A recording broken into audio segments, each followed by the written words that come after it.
Assalamualaikum warahmatullahi wabarakatuh. Waalaikumsalam. Luar biasa ya pemateri sebelumnya dari Mas Dr. Maktum tentang tips dan trik untuk penulisan manuskrip. Jadi pada kesempatan kali ini saya akan melanjutkan dengan topik kolaborasi riset dan joint publication ya. Ini tips berdasarkan pengalaman saya pribadi dan juga dari berbagai referensi artikel ilmiah. Sebelumnya perkenalkan, nama saya Nur Abdillah Siddiq. Saya di sini adalah dosen Departemen Teknik Nuklir dan Teknik Fisika Universitas Gadjah Mada. Sebelumnya saya juga sama seperti Mas Dr. Maktum ya, alumni PMDSU ITS batch 2. Baik, ini adalah beberapa publikasi yang saya lakukan. Jadi karena temanya adalah joint publication, saya tampilkan beberapa publikasi saya yang bekerja sama dengan beberapa pihak luar. Ini yang pertama publikasi dengan University Malaya, di mana mekanisme kerjasama ini bisa terjalin dengan skema sandwich ya. Sandwich yang difasilitasi oleh Dikti. Dari kerjasama ini, alhamdulillah bisa terpublish 3 paper, baik dari kualitas Q2 maupun Q1. Kemudian kerjasama selanjutnya adalah dengan Universiti Teknologi Malaysia, UTM. Kalau ini dengan mekanisme laboratorium internship, teman-teman. Jadi ITS memiliki kerjasama dengan UTM, dan melalui kerjasama tersebut, saya meneliti di UTM selama kurang lebih 3 bulan dan alhamdulillah bisa publish 1 paper ini. Dan juga dengan universitas yang tidak hanya di luar Indonesia tapi juga yang di dalam Indonesia, yakni dengan UNESA. Waktu itu kami bersama-sama membuat proposal dan melakukan penelitian bersama-sama dan juga termasuk mempublish hasilnya secara bersama-sama. Oke, riset itu sebenarnya kenapa harus super team dan bukan Superman?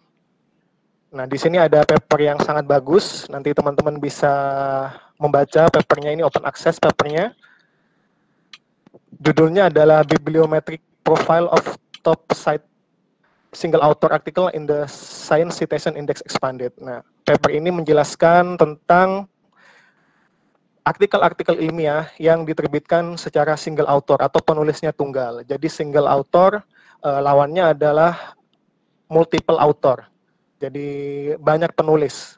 Nah, kesimpulan dari paper ini yang pertama adalah mayoritas paper dengan single author ternyata tidak dipublikasikan di jurnal high impact. Nah, kalau kita ngomong jurnal Q1, Q2, itu disebut dengan jurnal high impact. Tapi ternyata dari paper ini disebutkan bahwa paper single author yang autornya hanya sendiri tidak dipublikasikan di jurnal high impact. Kemudian yang kedua adalah kutipan tahun pertama dari paper single author itu selalu rendah. Ini ada data-datanya, tabel-tabelnya, grafik-grafiknya dijelaskan di paper ini.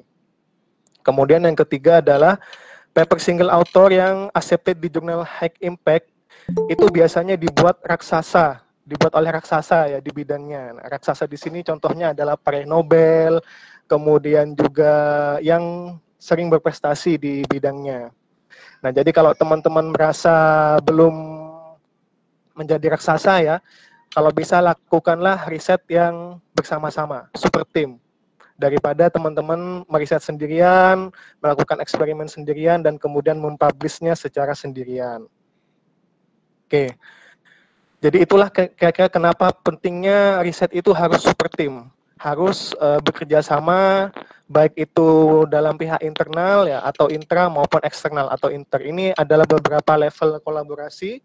Jadi ada sampai 6 level ya, dari tingkat individu, kelompok, jurusan, universitas, kemudian bidang hingga bangsa. Nah, ini kebetulan waktu itu saya telah melakukan antar negara ya, saya berkolaborasi dengan peneliti dari Malaysia dan juga lintas institusi. Kebetulan institusinya sama, perguruan tinggi ya, cuman berbeda universitas. Kalau sektor ini bidangnya berbeda bidang, misalkan kita berkolaborasi dengan peneliti LIPI atau peneliti Batan dan lain sebagainya. Nah, ini ada beberapa tingkatannya. intra ini di dalam, contohnya di antara individu di kelompok riset yang sama. Nah, ini pentingnya teman-teman memiliki kelompok riset.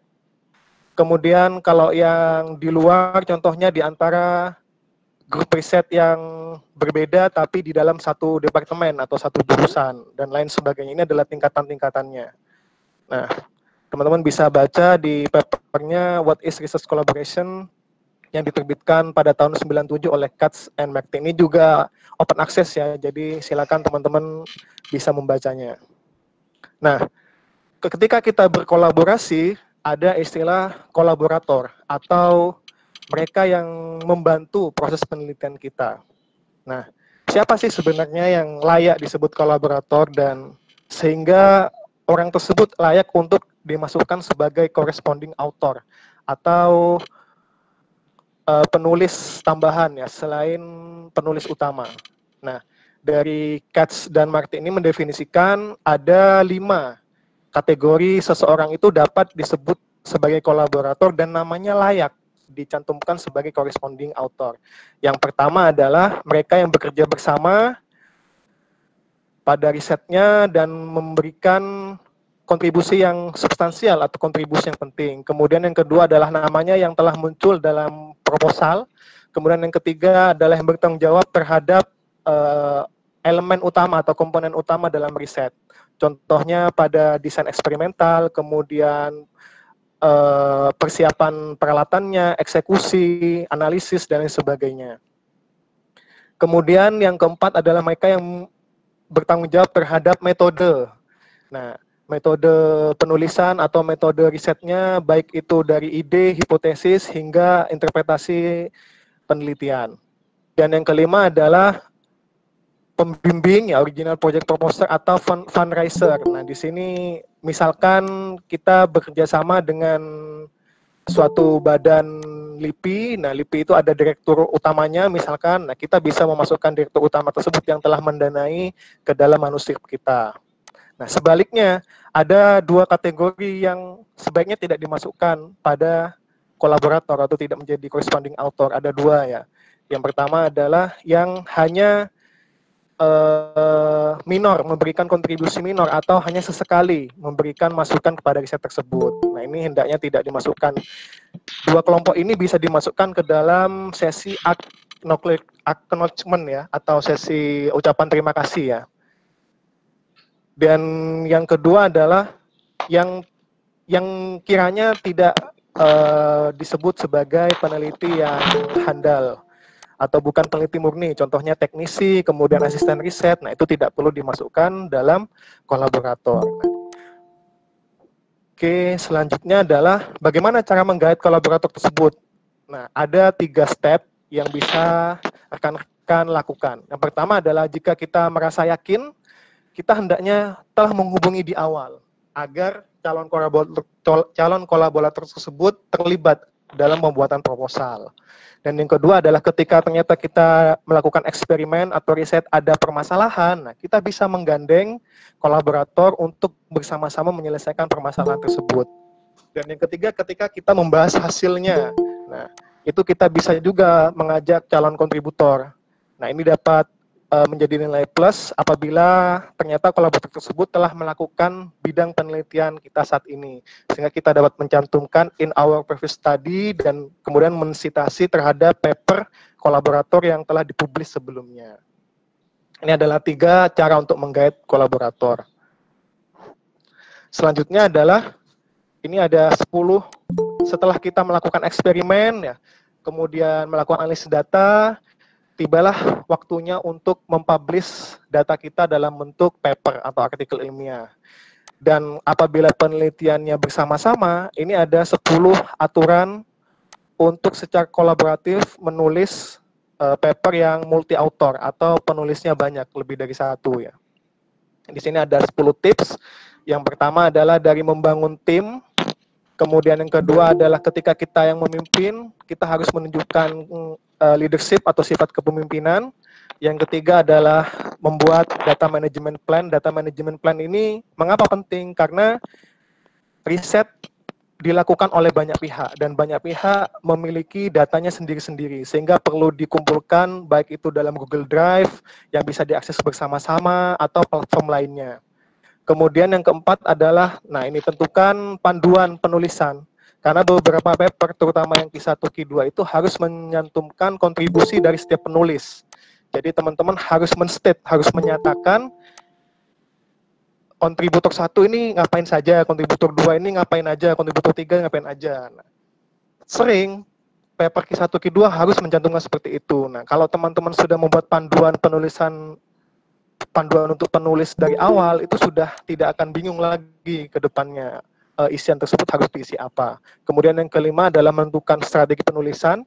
Jelas dalam penulisan paper itu mustahil semua yang tercantum di paper itu menulis ya. Biasanya mereka berkontribusi pada bagian-bagian tertentu dan penulis pertama lah yang menerjemahkan hal tersebut dalam bentuk tulisan. Kemudian yang keenam adalah memilih tool digital yang cocok. Misalkan teman-teman membuat grup WhatsApp, kemudian juga menggunakan Google Drive yang bersama-sama dan lain sebagainya. Ya, ini silahkan disesuaikan dengan kebutuhan teman-teman. Kemudian aturan yang ketiga adalah meng-set timeline jelas karena suatu penelitian itu ada deadline-nya, kapan harus dipertanggungjawabkan, kapan harus di-SPJ-kan dan sebagainya, maka teman-teman harus membuat timeline yang strict dan harapannya dipatuhi oleh semua member. Yang kedelapan adalah transparan pada prosesnya. Jadi jangan ada yang ditutup-tutupi. Setiap anggota penelitian harus tahu bagaimana progres dari penelitian yang teman-teman buat. Dan yang kesembilan adalah bagaimana membuat persamaan, diversitas, dan juga inklusi ya. Di sini teman-teman harus memperhatikan bahasa, misalkan teman-teman bekerja sama dengan orang yang belum pandai bahasa Inggrisnya ya, sesama orang Indonesia. Nah, hendaknya berdiskusinya bukan dalam bentuk bahasa Inggris ya, tapi dalam bahasa Indonesia. Dan yang ke-10 adalah implikasi etis dari co-authorship. Jadi jangan sampai ada konflik of interest namanya. Misalnya satu tim ternyata diam-diam rekan teman-teman mempublish datanya sendiri tanpa sepengetahuan teman-teman. Nah, jangan sampai ada konflik of interest seperti itu. Makanya beberapa jurnal itu juga harus menyatakan bahwa dalam risetnya tidak ada konflik of interest. Nah, ini contoh adalah dampak kolaborasi riset yang baik ya. Jadi meskipun saya telah menyelesaikan penelitian saya di Malaysia itu tahun 2018, tapi ketika tahun di 2020 saya dihubungi lagi ini 4 Februari ya, riset yang baik. Saya tidak melakukan riset yang dengan judul ini, tapi saya bisa menjadi corresponding autornya. Kenapa? Karena saya meletakkan landasan pertamanya dan kemudian dilanjutkan oleh peneliti-peneliti dari Malaysia ini. Baik, slide presentasi ini bisa teman-teman download di link ini, paksa.com/PMDSU_series1. Demikian yang dapat saya sampaikan. Kita nanti lebih detailkan di sesi tanya jawab. Saya kembalikan ke moderator. Mohon maaf apabila ada salah kata dan mungkin juga salah lainnya. Wabillahi taufiq wal hidayah. Wassalamualaikum warahmatullahi wabarakatuh.